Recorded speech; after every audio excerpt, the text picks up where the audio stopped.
ನಮಸ್ಕಾರ ಎಲ್ರಿಗೂ, welcome to ಆಶಾರ. ಇವತ್ತು ನಾನು ಸೋಮವಾರ ಮತ್ತು ಮಂಗಳವಾರ 2 ದಿನದ ವಿಡಿಯೋನ ನಿಮ್ಮ ಜೊತೆ ಶೇರ್ ಮಾಡ್ಕೊತಾ ಇದ್ದೀನಿ. ಸೋಮವಾರ ಮಧ್ಯಾಹ್ನದಿಂದ ವಿಡಿಯೋನ ಶುರು ಮಾಡ್ಕೊಂಡಿದ್ದೀನಿ. ಆ್ಯಕ್ಚುಲಿ ಇವಾಗ ಮದುವೆ ಮತ್ತು ಫಂಕ್ಷನ್ಗಳೆಲ್ಲ ಶುರು ಆಗಿದೆ. ಹಾಗಾಗಿ ನನಗೂ ಸ್ವಲ್ಪ ಆರ್ಡರ್ಸ್ ಎಲ್ಲ ಬಂದಿತ್ತು ಸ್ಯಾರಿ ಕುಚ್ಚು ಹಾಕೋದಕ್ಕೆ ಮತ್ತು ಸ್ಯಾರಿ ಬಾಕ್ಸ್ ಫೋಲ್ಡಿಂಗಿಗೆಲ್ಲನೂ.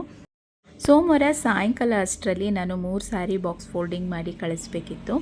ಸೊ ಅದಕ್ಕೋಸ್ಕರ ನಾನು ವೀಡಿಯೋಸ್ನ ಡೀಟೇಲಾಗಿ ಏನೂ ಶೂಟ್ ಮಾಡೋಕ್ಕೆ ಹೋಗಿಲ್ಲ. ಇನ್ ಕೇಸ್ ನಿಮಗೆ ಈ ಸ್ಯಾರಿ ಬಾಕ್ಸ್ ಫೋಲ್ಡಿಂಗ್ ಬಗ್ಗೆ ಕಂಪ್ಲೀಟ್ ಡೀಟೇಲ್ಸ್ ಬೇಕು, ಯಾವ ರೀತಿ ಬಾಕ್ಸ್ ಫೋಲ್ಡಿಂಗ್ ಮಾಡೋದು, ಯಾವ ರೀತಿ ಫ್ಲಫಿ ಫ್ಲೀಟ್ಸ್ ಹಿಡಿಯೋದು, ಹೇಗೆ ಅರೇಂಜ್ ಮಾಡ್ಕೊಳ್ಳೋದು ಮತ್ತು ಮೆಜರ್ಮೆಂಟ್ ಯಾವ ರೀತಿ ತೊಗೊಳ್ಳೋದು ಅನ್ನೋದ್ರ ಬಗ್ಗೆ ಡೀಟೇಲ್ಸ್ ಬೇಕು ಅಂದರೆ ನನಗೆ ಕಮೆಂಟಲ್ಲಿ ಕಮೆಂಟ್ ಹಾಕಿ. ಖಂಡಿತ ನಾನು ನೆಕ್ಸ್ಟ್ ವಿಡಿಯೋದಲ್ಲಿ ಇದ್ರ ಬಗ್ಗೆ ಫುಲ್ ಡೀಟೇಲಾಗಿ ವಿಡಿಯೋ ಮಾಡಿ ನಾನು ನಿಮ್ಮ ಜೊತೆ ಶೇರ್ ಮಾಡ್ಕೊತೀನಿ. ಹೆಣ್ಮಕ್ಳಿಗೆ ಮದುವೆ ಫಂಕ್ಷನ್ನು ಈ ದೇವಸ್ಥಾನಕ್ಕೆಲ್ಲ ಹೋಗಬೇಕು ಅಂದ್ರೇ ಫಸ್ಟ್ ಟೆನ್ಷನ್ ಆಗೋದೇ ಸೀರೆ ಉಡಬೇಕು ಅಂತ.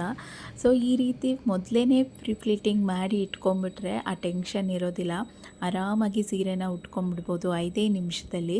ಸ್ವಲ್ಪನೂ ರಿಸ್ಕ್ ಅನಿಸೋದಿಲ್ಲ. ಸರಿ ಉಡೋಕ್ಕೆ ಲೇಟ್ ಆಗುತ್ತೆ ಅನ್ನೋ ಟೆನ್ಷನ್ನು ಇರೋದಿಲ್ಲ. ಫಟಾಫಟ್ ಅಂತ ಉಟ್ಕೊಂಡ್ಬಿಡ್ಬೋದು. ಸ್ಯಾರಿ ಐರನ್ ಮಾಡಬೇಕಾದ್ರೆ ತುಂಬ ಕೇರ್ಫುಲ್ಲಾಗಿರಬೇಕು. ನಾವು ಯಾವ ಹೀಟಲ್ಲಿ ಇಟ್ಕೊಂಡು ಐರನ್ ಬಾಕ್ಸ್ನ ಯಾವ ಹೀಟಲ್ಲಿಟ್ಟು ಐರನ್ ಮಾಡ್ಕೋಬೇಕು ಅನ್ನೋದನ್ನು ಫಸ್ಟು ನಾವು ತಿಳ್ಕೊಂಡಿರಬೇಕು. ಹಾಗೆ ಪಿನ್ಸು ಅಷ್ಟೇ ಒಳ್ಳೆ ಕ್ವಾಲಿಟಿ ಪಿನ್ಸ್ಗಳನ್ನ ನಾವು ಹಾಕಬೇಕು. ರೇಷ್ಮೆ ಸೀರೆ ಆಗಿರೋದ್ರಿಂದ ತುಂಬ ಕೇರ್ಫುಲ್ಲಾಗಿ ನಾವು ಬಾಕ್ಸ್ ಫೋಲ್ಡಿಂಗ್ನ ಮಾಡಬೇಕಾಗತ್ತೆ. ಸೊ ಈಗ ಆಲ್ರೆಡಿ 3 ಸ್ಯಾರಿನೂ ಬಾಕ್ಸ್ ಫೋಲ್ಡಿಂಗ್ ಮಾಡಿದ್ದಾಯಿತು. ಈಗ ಇದನ್ನು ನೀಟಾಗಿ ಪ್ಯಾಕ್ ಮಾಡಿ ಕಳಿಸ್ಕೊಡ್ಬೇಕು.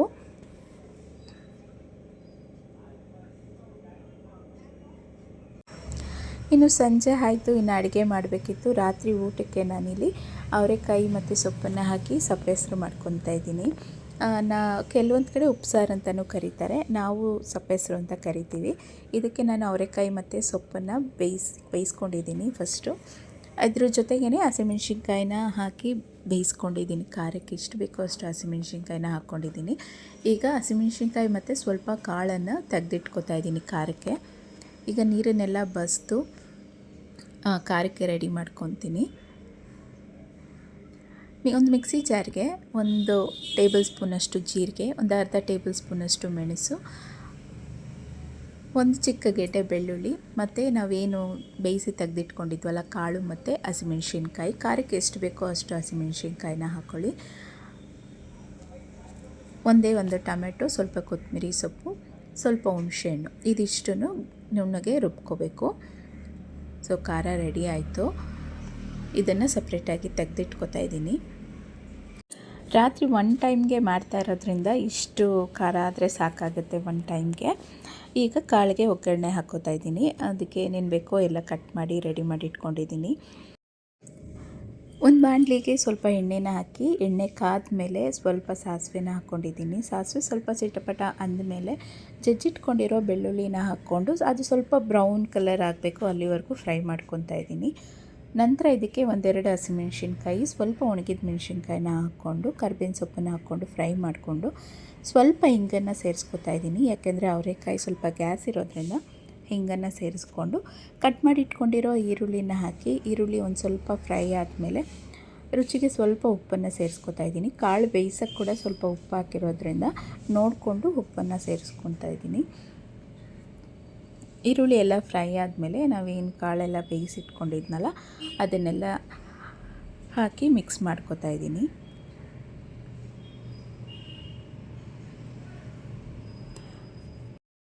ಈಗ ಸಣ್ಣಗೆ ಕಟ್ ಮಾಡಿ ಇಟ್ಕೊಂಡಿರೋ ಕೊತ್ತಂಬರಿ ಸೊಪ್ಪು ಮತ್ತು ತೆಂಗಿನ ತುರಿನ ಹಾಕ್ಕೊಂಡು ಮಿಕ್ಸ್ ಮಾಡಿಕೊಂಡ್ರೆ ಕಾಳು ಪಲ್ಯ ರೆಡಿ. ಹಾಗೆ ಮುದ್ದೆ ಕೂಡ ರೆಡಿ ಮಾಡಿ ಇಟ್ಕೊಂಡಿದ್ದೀನಿ. ಬಿಸಿ ಬಿಸಿ ರಾಗಿ ಮುದ್ದೆ ಜೊತೆ ಸಪ್ಪೆಸರು ಖಾರ ಸೊಪ್ಪಿನ ಪಲ್ಯ ಇದ್ಬಿಟ್ರೆ ಮಾತ್ರ ಅದ್ಭುತ ರುಚಿ. ತಿನ್ನೋರಿಗೆ ಗೊತ್ತು ಆ ರುಚಿ ಅಂತ ಹೇಳ್ತಾರೆ. ಸೊ ಸಕ್ಕತ್ತಾಗಿರುತ್ತೆ. ನೀವು ಒಂದು ಸಲ ಟ್ರೈ ಮಾಡಿ ನೋಡಿ. ಖಾರನ ಈ ರೀತಿ ನೀರಿಗೆ ನೀಟಾಗಿ ಮಿಕ್ಸ್ ಮಾಡಿಕೊಂಡು ಉಪ್ಪು ನೋಡಿಕೊಂಡು, ಉಪ್ಪು ಬೇಕಾದರೆ ಇನ್ನೊಂದು ಸ್ವಲ್ಪ ಮೇಲೆ ಹಾಕ್ಕೋಬೋದು. ಊಟ ಎಲ್ಲ ಮುಗಿಸ್ಕೊಂಡು ಕಿಚನ್ ಎಲ್ಲ ಕ್ಲೀನ್ ಮಾಡಿ ಇಟ್ಕೊಂಡ್ಬಿಟ್ಟೆ. ಬೆಳಗ್ಗೆ ಮಂಗಳವಾರ 24ನೇ ತಾರೀಕು ರಾಯರು ಹುಟ್ಟಿದ ದಿವಸ. ಸೊ ಅವತ್ತು ದೇವಸ್ಥಾನಕ್ಕೆಲ್ಲ ಹೋಗಿ ಬರಬೇಕು ಅಂತ ಅಂದ್ಕೊಂಡಿದ್ದೆ. ಸೊ ಅದಕ್ಕೋಸ್ಕರ ನೈಟೇ ಕಿಚನ್ ಎಲ್ಲ ಕ್ಲೀನ್ ಮಾಡಿ ಇಟ್ಕೊಂಡ್ಬಿಟ್ಟೆ. ಹಾಗೆ ಸುಮ್ಮನೆ ಸ್ವಲ್ಪ ಹೊತ್ತು ನಿದ್ದೆ ಬರ್ತಾ ಇರಲಿಲ್ಲ ಅಂತ ಕೂತಿದ್ದೆ. ಸೊ ಆಗ ಈ ಪಿಕ್ಚರ್ನ ನೋಡಿದೆ. ಸುಮ್ಮನೆ ರ್ಯಾಂಡಮಾಗಿ ರಫಲ್ಲಿ ಸುಮ್ಮನೆ ಹಾಗೆ ಡ್ರಾ ಮಾಡಿದ್ದೆ ಅಷ್ಟೇ. ನನಗೆ ಡ್ರಾಯಿಂಗಲ್ಲೆಲ್ಲ ಸ್ವಲ್ಪ ಇಂಟ್ರೆಸ್ಟ್ ಜಾಸ್ತಿ. ಸೊ ಏನಾದರೂ ಒಂದು ಪಿಕ್ಚರ್ನ ನೋಡಿದ್ರೆ ಅದನ್ನು ಟ್ರೈ ಮಾಡ್ತೀನಿ ನಾನು ಡ್ರಾ ಮಾಡೋದಕ್ಕೆ. ಸೊ ಹಾಗಾಗಿ ಸುಮ್ಮನೆ ಕೂತಿದ್ನಲ್ಲ ಅಂತ ಒಂದು ಸಿಂಪಲಾಗಿ ರಫ್ ಬುಕ್ಕಲ್ಲಿ ಡ್ರಾ ಮಾಡ್ತಾಯಿದ್ದೀನಿ ಅಷ್ಟೇ. ಇದು ಮಂಗಳವಾರ ಬೆಳಗ್ಗೆ ಬಾಗಿಲಿಗೆಲ್ಲ ಅರಿಶಿನ ಕುಂಕುಮ ಇಟ್ಟು ರಂಗೋಲಿಯನ್ನು ಹಾಕಿದ್ದಾಯಿತು. ಟಿಫನ್ಗೆ ಅಂತ ರವೆ ದೋಸೆ ಮಾಡಿ ಕಾಯಿ ಚಟ್ನಿ ಮಾಡಿಕೊಂಡಿದ್ದೆ. ಮಕ್ಕಳಿಗೆಲ್ಲ ಟಿಫನ್ ಎಲ್ಲ ಹಾಕ್ಕೊಟ್ಬಿಟ್ಟು ಆಮೇಲೆ ನಾನು ದೇವಸ್ಥಾನಕ್ಕೆ ಹೋಗೋಣ ಅಂದ್ಬಿಟ್ಟು ರೆಡಿ ಆಗ್ತಾಯಿದ್ದೀನಿ.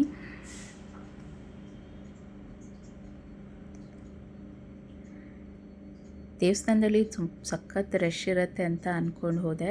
ಬಟ್ ಪರವಾಗಿಲ್ಲ, ಅಷ್ಟೊಂದು ಜನ ಇರಲಿಲ್ಲ. ನಾನು ಹೋಗೋಷ್ಟರಲ್ಲಿ ಸ್ವಲ್ಪ ಕಮ್ಮಿ ಆಗಿತ್ತು ಜನ. ಸೊ ದೇವ್ರ ದರ್ಶನ ಮಾಡಿಕೊಂಡು ಪೂಜೆ ಮಾಡಿಸ್ಕೊಂಡು ನೆಮ್ಮದಿಯಾಗಿ ಒಂದು ಸ್ವಲ್ಪ ಹೊತ್ತು ದೇವ್ರ ಮುಂದೆ ಕೂತ್ಕೊಂಡು ಆನಂತರ ಮನೆಗೆ ಬಂದೆ. ದೇವಸ್ಥಾನಕ್ಕೆ ಹೋಗಿ ಬಂದು ಮನೆಯಲ್ಲೂ ಸಹ ರಾಯರಿಗೆ ಪೂಜೆನ ಮಾಡ್ಕೊಂಡಿದ್ದೀನಿ. ಇವತ್ತಿನ ರಾಯರ ಪೂಜೆ ಹೀಗಿದೆ. ನಮಗೆ ಮನೆ ದೊಡ್ಡದಾಗಷ್ಟು ದೊಡ್ಡದಾಗಿಲ್ಲ. ಸೊ ಅದಕ್ಕೋಸ್ಕರ ಇರೋ ಜಾಗದಲ್ಲೇ ರಾಯರಿಗೆ ಸಿಂಪಲ್ಲಾಗಿ ಪೂಜೆನ ಮಾಡಿಕೊಂಡೆ. ಮತ್ತು ಇವತ್ತಿನ ಅಡುಗೆಗೆ ಮೈಸೂರು ಬೇಳೆ ಮತ್ತು ಮಂಗಳೂರು ಸೌತೆಕಾಯಿನ ಬಳಸ್ಕೊಂಡು ಈರುಳ್ಳಿ ಬೆಳ್ಳುಳ್ಳಿನ ಹಾಕದೇ ಇರೋ ಹಾಗೆ ಈ ದೇವಸ್ಥಾನದಲ್ಲಿ ಕೊಡ್ತಾರಲ್ಲ ಆ ರೀತಿ ಸಾಂಬಾರನ್ನ ಮಾಡ್ಕೊಂಡಿದ್ದೆ. ಇದ್ರ ಜೊತೆ ಸ್ವಲ್ಪ ಕೋಸು ಪಲ್ಯ ಮತ್ತು ಕ್ಯಾರೆಟ್ ಪಲ್ಯನ ಮಾಡ್ಕೊಂಡಿದ್ದೆ. ಸಾಂಬಾರಂತೂ ತುಂಬಾ ರುಚಿಯಾಗಿತ್ತು. ಇದರ ರೆಸಿಪಿ ಬೇಕಂದರೆ ಕಮೆಂಟ್ ಮಾಡಿ, ಖಂಡಿತ ಶೇರ್ ಮಾಡ್ತೀನಿ. ಹಾಗೆ ಈವ್ನಿಂಗ್ ಸ್ನ್ಯಾಕ್ಸ್ಗೆ ಅಂತ ಕಡಲೆಕಾಯಿ ಬೀಜ ಸಲಾಡ್ನ ಮಾಡ್ಕೊಂಡಿದ್ದೆ. ಇದಕ್ಕೆ ಕಡಲೆಕಾಯಿನ ಮುಂಚೆನೇ ಸ್ವಲ್ಪ ಉಪ್ಪು ಹಾಕಿ ಬೇಯಿಸಿಟ್ಕೊಂಡು ಮಾಮೂಲಿ ಸಲಾಡ್ಗೆಲ್ಲ ಹಾಕ್ತೀವಲ್ಲ ಈರುಳ್ಳಿ ಟೊಮೆಟೊ ಕ್ಯಾರೆಟ್ ತುರಿ ಕೊತ್ತಂಬರಿ ಸೊಪ್ಪು ಖಾರದ ಪುಡಿ ಪೆಪ್ಪರ್ ಪೌಡರು ಸ್ವಲ್ಪ ಎಣ್ಣೆ ಮತ್ತು ಒಂದು ಸ್ವಲ್ಪ ನಿಂಬೆ ರಸನ ಹಿಂಡ್ಕೊಂಡು ಚೆನ್ನಾಗಿ ಮಿಕ್ಸ್ ಮಾಡಿಕೊಂಡ್ರೆ ಆಯಿತು. ಹೆಲ್ದಿಯಾಗಿರೋಂಥ ಕಡಲೆಕಾಯಿ ಚಾಟ್ಸ್ ರೆಡಿ ಆಗೋಗುತ್ತೆ. ಸೊ ಇದ್ರ ಜೊತೆ ಸ್ವಲ್ಪ ಬಜ್ಜಿನೂ ಮಾಡ್ಕೊಂಡಿದ್ದೆ, ಆನಿಯನ್ ಮತ್ತು ಬಾಳೆಕಾಯಿ ಬಜ್ಜಿ.